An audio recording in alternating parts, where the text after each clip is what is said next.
ಒಕ್ಕಲಿಗರ ಸಭೆಯಲ್ಲಿ ಬಿಜೆಪಿ ಒಕ್ಕಲಿಗರ ನಾಯಕರು ಮಾತಾಡಿದ್ದಾರೆ. ಸಮೀಕ್ಷೆ ಮುಂದೂಡುವಂತೆ ವಿಪಕ್ಷ ನಾಯಕ ಆರ್ ಅಶೋಕ್, ಆರಗ ಜ್ಞಾನೇಂದ್ರ ಮನವಿ ಮಾಡಿಕೊಂಡಿದ್ದಾರೆ. ನಾಳೆ ನಮ್ಮ ಜನಾಂಗದ ಯುವಕರ ಭವಿಷ್ಯ ಏನು? ಒಂದಷ್ಟು ಗೊಂದಲ ಇದೆ. ಎಸ್.ಎಂ. ಕೃಷ್ಣ ಆದಮೇಲೆ ನಮ್ಮ ಸಮುದಾಯದಲ್ಲಿ ಪ್ರಾತಿನಿಧ್ಯ ಕಡಿಮೆ ಆಗಿದೆ, ಇಂಪಾರ್ಟೆನ್ಸ್ ಕಡಿಮೆ ಆಗಿದೆ. ಒಳ್ಳೆಯ ಹೆಸರು ಬಂದ್ರೆ ನಿಮಗೆ ಕ್ರೆಡಿಟ್ ಅಂತ ಡಿಕೆಶಿಗೆ ಸಲಹೆ ಕೊಟ್ಟಿದ್ದಾರೆ. ಡಿಕೆ ಶಿವಕುಮಾರ್ ಅವರ ಸಮ್ಮುಖದಲ್ಲೇ ವಿಪಕ್ಷ ನಾಯಕ ಆರ್ ಅಶೋಕ್ ಅವರು ಮನವಿ ಮಾಡಿದ್ದಾರೆ. ಮೊದಲಿನಿಂದ ಹೇಗಿತ್ತೋ ಒಕ್ಕಲಿಗರಿಗೆ 2ನೇ ಸ್ಥಾನ ಹಾಗೇ ಇರಬೇಕು. ಕ್ಯಾಬಿನೆಟ್ನಲ್ಲಿ ಡಿಕೆ ಶಿವಕುಮಾರ್ ವಿರೋಧ ಮಾಡಿರೋದು ಬಹಳ ಖುಷಿಯ ವಿಚಾರ.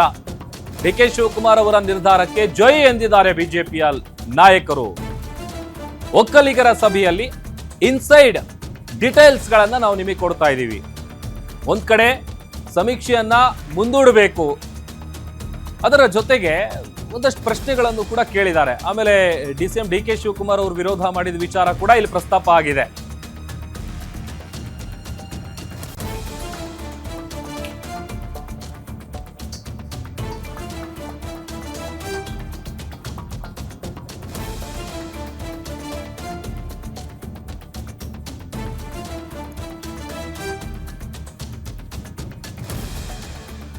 ಈ ಬಗ್ಗೆ ಹೆಚ್ಚಿನ ಡೀಟೇಲ್ಸ್ ಅನ್ನ ಕೊಡ್ತಾರೆ ನಮ್ಮ ಪ್ರತಿನಿಧಿ ವೀರೇಶ್ ದಾನಿ ನನ್ನ ಜೊತೆ ಲೈವ್ ಜಾಯ್ನ್ ಆಗ್ತಾ ಇದ್ದಾರೆ. ವೀರೇಶ್, ನಿನ್ನೆ ವೀರಶೈವ ಲಿಂಗಾಯತರ ಸರದಿ, ಇವತ್ತು ಒಕ್ಕಲಿಗರ ಸರದಿ.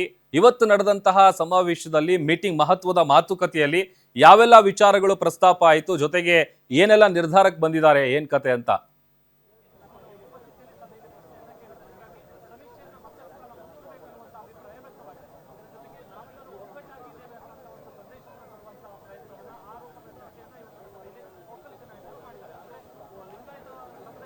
ಪ್ರಭು, ನಿನ್ನೆ ಅಷ್ಟೇ ಏನು ಹುಬ್ಬಳ್ಳಿಯಲ್ಲಿ ವೀರಶೈವ ಲಿಂಗಾಯತ ಸಮುದಾಯದ ನಾಯಕರು ಎಲ್ಲರೂ ಸಹ ಏಕತಾ ಸಮಾವೇಶವನ್ನ ಮಾಡಿ ಸರ್ಕಾರ ನಡೆಸ್ತಿರ್ತಕ್ಕಂಥ ಸಾಮಾಜಿಕ, ಆರ್ಥಿಕ ಮತ್ತು ಶೈಕ್ಷಣಿಕ ಗಣತಿಯ ವಿಚಾರದಲ್ಲಿ ಯಾವ ರೀತಿಯಾಗಿ ಮಾಹಿತಿಯನ್ನು ಸಲ್ಲಿಕೆ ಮಾಡಬೇಕು ಅನ್ನೋದ್ರ ಬಗ್ಗೆ ಸುದೀರ್ಘವಾದಂತಹ ಚರ್ಚೆಯನ್ನ ಮಾಡಿ ಸಮಾವೇಶವನ್ನ ಮಾಡಿದ್ರು. ಅಲ್ಲಿ ವೀರಶೈವ ಲಿಂಗಾಯತ ಸಮುದಾಯ ಒಂದು ಒಮ್ಮತಕ್ಕೆ ಬರಲಿಕ್ಕೆ ಸಾಧ್ಯವಾಗಲಿಲ್ಲ. ಆದ್ರೆ ಇವತ್ತು ಬಹಳಷ್ಟು ಮಹತ್ವ ಪಡೆದುಕೊಂಡಿರುವಂತದ್ದು ಒಕ್ಕಲಿಗ ಸಮುದಾಯದ ಸಭೆ.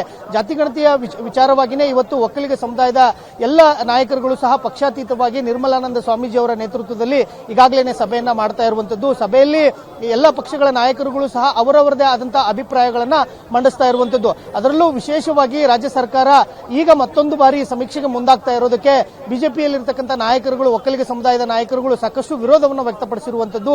ಕೇವಲ 60 ದಿನಗಳ ಒಳಗಡೆ ಇಷ್ಟೊಂದು ದೊಡ್ಡದಾದಂತಹ ಸಮೀಕ್ಷೆಯನ್ನ ಮಾಡಲಿಕ್ಕೆ ಆಗಲ್ಲ. ಈ ಹಿಂದೆನೂ ಸಹ ಕಾಂತರಾಜ ಆಯೋಗ ಸಮೀಕ್ಷೆಯನ್ನ ಮಾಡಿದಂತ ಸಂದರ್ಭದಲ್ಲಿ ನಮ್ಮ ಸಮುದಾಯದ ಜನಸಂಖ್ಯೆಯನ್ನು ತುಂಬಾ ಕಡಿಮೆ ತೋರಿಸಲಾಗಿತ್ತು. ಹೀಗಾಗಿ ಒಕ್ಕಲಿಗ ಸಮುದಾಯದ ಜನಸಂಖ್ಯೆ ಯಾವುದೇ ಕಾರಣಕ್ಕೂ ಸಹ ಕಡಿಮೆ ಆಗಬಾರದು, ಸಮೀಕ್ಷೆಯಲ್ಲಿ ಎಲ್ಲರೂ ಸಹ ಪಾಲ್ಗೊಳ್ಳಬೇಕು, ನಿರ್ಮಲಾನಂದ ಸ್ವಾಮೀಜಿ ಅವರು ತೆಗೆದುಕೊಳ್ಳುವಂತಹ ನಿರ್ಧಾರಕ್ಕೆ ನಾವೆಲ್ಲರೂ ಬದ್ಧರಾಗಿರಬೇಕು ಅಂತ ಹೇಳಿ ಆರ್ ಅಶೋಕ್ ಮತ್ತು ಆರಗ ಜ್ಞಾನೇಂದ್ರ ಅವರು ಅಭಿಪ್ರಾಯವನ್ನು ವ್ಯಕ್ತಪಡಿಸಿದ್ರೆ, ಅದೇ ರೀತಿಯಾಗಿ ಎಚ್ ಡಿ ಕುಮಾರಸ್ವಾಮಿ ಮತ್ತು ಡಿಸಿಎಂ ಡಿ ಕೆ ಶಿವಕುಮಾರ್ ಅವರು ಈ ಸಭೆಯಲ್ಲಿ ಭಾಗಿಯಾಗಿರುವುದು ಸಾಕಷ್ಟು ಮಹತ್ವವನ್ನು ಪಡೆದುಕೊಂಡಿರುವಂತದ್ದು. ಇಬ್ಬರು ಸಹ ರಾಜಕೀಯವಾಗಿ ಯಾವುದೇ ರೀತಿಯಾದಂತಹ ಚರ್ಚೆಗಳನ್ನು ಮಾಡದೇ ಇದ್ರೂ ಸಹ ಸಭೆಯಲ್ಲಿ ಎಚ್ ಡಿ ಕುಮಾರಸ್ವಾಮಿ ಅವರು ಡಿಸಿಎಂ ಡಿ ಕೆ ಶಿವಕುಮಾರ್ ಅವರ ನಿರ್ಧಾರವನ್ನು ಪ್ರಸ್ತಾಪ ಮಾಡಿ ಅವರಿಗೆ ಒಂದು ಶ್ಲಾಘನೆಯನ್ನು ವ್ಯಕ್ತಪಡಿಸಿರುವಂತದ್ದು. ಮೊನ್ನೆ ನಡೆದಂತಹ ಸಚಿವ ಸಂಪುಟ ಸಭೆಯಲ್ಲಿ ಡಿಸಿಎಂ ಡಿ ಕೆ ಶಿವಕುಮಾರ್ ಅವರು ಸಮೀಕ್ಷೆಗೆ ಸಾಕಷ್ಟು ವಿರೋಧವನ್ನು ವ್ಯಕ್ತಪಡಿಸಿದ್ರು. ಸಮೀಕ್ಷೆ ಸದ್ಯಕ್ಕೆ ಅವಶ್ಯಕತೆ ಇದೆಯಾ ಅನ್ನೋ ಒಂದು ಪ್ರಸ್ತಾಪವನ್ನು ಸಹ ಮಾಡಿದ್ರು. ಆ ನಿಟ್ಟಿನಲ್ಲಿ ಕುಮಾರಸ್ವಾಮಿ ಅವರು ಡಿಸಿಎಂ ಡಿ ಕೆ ಶಿವಕುಮಾರ್ ಅವರ ಏನು ವಿಚಾರ ಇತ್ತು ಅದನ್ನ ಪ್ರಸ್ತಾಪ ಮಾಡಿ ಅವರಿಗೆ ಶ್ಲಾಘನೆಯನ್ನು ವ್ಯಕ್ತಪಡಿಸುವುದರ ಜೊತೆಗೆ ಕೇಂದ್ರ ಸರ್ಕಾರ ಈಗಾಗಲೇ ಜಾತಿ ಗಣತಿಗೆ ಮುಂದಾಗ್ತಾ ಇರುವಂತದ್ದು. ಈ ಸಂದರ್ಭದಲ್ಲಿ ರಾಜ್ಯ ಸರ್ಕಾರ ಆರ್ಥಿಕ ಮತ್ತು ಶೈಕ್ಷಣಿಕ, ಸಾಮಾಜಿಕ ಸಮೀಕ್ಷೆ ಮಾಡೋದು ಅವಶ್ಯಕತೆ ಇತ್ತ ಅನ್ನೋ ಒಂದು ಆಕ್ಷೇಪವನ್ನು ಎಚ್ ಡಿ ಕುಮಾರಸ್ವಾಮಿ ಅವರು ಎತ್ತಿರುವಂತದ್ದು. ಅದೇ ನಿಟ್ಟಿನಲ್ಲಿ ವಿವಿಧ ಸ್ವಾಮೀಜಿಗಳು ಸಹ ಈಗಾಗಲೇ ಅಲ್ಲಿ ಏನು ಮಠಾಧೀಶರು ಭಾಗಿಯಾಗಿದ್ದಾರೆ, ಒಕ್ಕಲಿಗ ಸಮುದಾಯದ ಮಠಾಧೀಶರು, ಅವರು ಸಹ ಏನು ಆಕ್ಷೇಪವನ್ನು ವ್ಯಕ್ತಪಡಿಸ್ತಾ ಇರುವಂತದ್ದು. ಸಾಧ್ಯವಾದರೆ ಸಮೀಕ್ಷೆಯನ್ನು ಮುಂದೂಡಲಿಕ್ಕೆ ಸಾಧ್ಯವಾಗುತ್ತಾ ಅನ್ನೋ ಒಂದು ಒತ್ತಾಯವನ್ನ ಡಿಸಿಎಂ ಡಿ ಕೆ ಶಿವಕುಮಾರ್ ಅವರ ಮೇಲೆ ಮಾಡ್ತಾ ಇರುವಂತದ್ದು. ಯಾಕಂತಂದ್ರೆ ಕೇವಲ